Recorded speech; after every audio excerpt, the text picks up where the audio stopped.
मी माझ्या स्वार्थासाठी नाही बदलली भूमिका. मला ज्या वेळेला एखादी गोष्ट योग्य वाटते, एखादा माणूस योग्य बोलतोय असं वाटतं, योग्य भूमिका घेतोय असं वाटतं, मी त्यावेळेला त्याची प्रशंसा करतो. मला असं वाटतं की चुकीच्या भूमिका येत आहेत, चुकीच्या भूमिका घेतल्या जात आहेत, त्यावेळेला मी टीकाही करतो.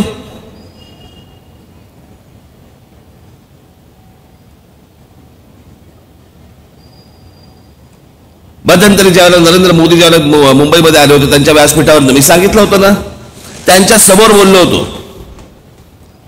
की आपण 3 टप्प्यातली निवडणूक पकडूया, तीन निवडणुका आपण पकडूया. 2014 ते 2019.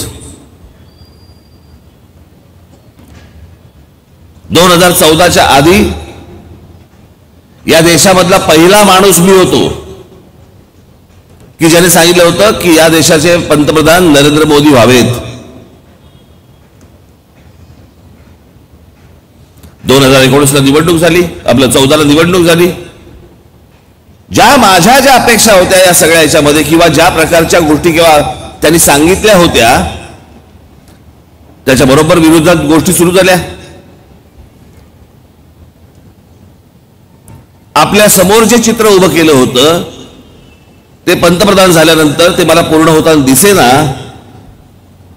वेगळ्याच गोष्टी यायला लागल्या. नोटा काय बंद होत आहेत, पुतळे काय उभे राहत आहेत.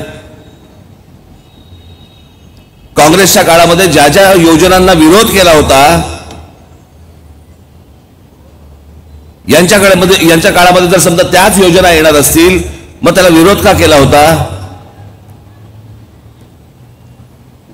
जर काँग्रेसच्या काळामध्ये जर सिलेंडर महाग झाले होते तर मग यांच्या पुढच्या काळामध्ये सिलेंडर जास्तीत जास्त अजून कसे काय महाग झाले. काँग्रेसच्या काळामध्ये जर समजा महागाई होती मग त्या पहिल्या अजून महागाई कशी काय वाढली. या सगळ्या गोष्टींचा विचार करता म्हणून मी विरोध करत होतो. त्याला अनेक अजून पण पैलू आहेत, त्याला अजून अंग आहेत.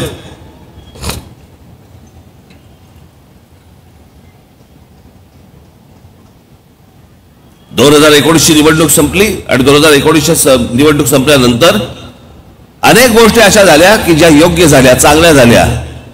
जसं काश्मीरमधला 370 कलम हटवलं गेलं, जसं ज्या कारसेवकांनी इतके कष्टाने तिथपर्यंत गेले होते, ते बाबरी मशीद तुटली, फोडली. जे कारसेवक तिकडे गेले असताना ज्या मुलायम सिंग यादवांच्या पोलिसांनी तिकडे उत्तर प्रदेशमध्ये गोळ्या झाडल्या होत्या कारसेवकांवरती, अनेक कारसेवक त्याच्यामध्ये गेले. त्या मला अजूनही डोळ्यासमोर ते चित्र. त्या शरयू नदीमध्ये अनेक ती प्रेत पडली होती. त्या कारसेवकांच्या आत्म्याला शांती मिळाली ते राम मंदिर बांधल्यानंतर.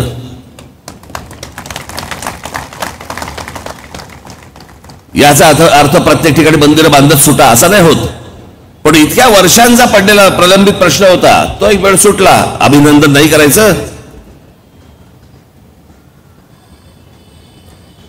चांगल्याला चांगलं म्हणणं आणि वाईटाला वाईट म्हणणं, पण त्याच्यामध्ये तुमचा स्वार्थ असता का बने. माझा कोणता स्वार्थ होता. मी कोणती खुर्ची मागत होतो, कोणतं पद मागत होतो. तुमचा स्वार्थ नसताना जर चांगल्याला चांगलं आणि वाईटाला वाईट म्हटलं तर त्याला भूमिका बदलणं नाही म्हणत. पण स्वतःच्या स्वार्थासाठी म्हणून या पक्षात जाऊन त्या पक्षाबरोबर जाणं याला भूमिका बदलणं म्हणतात. शरद पवारांचं काय भूमिकाच असते. आता शरद पवारांच्या बाबतीत बोलायलाच नको. त्यांचं अख्खं राजकीय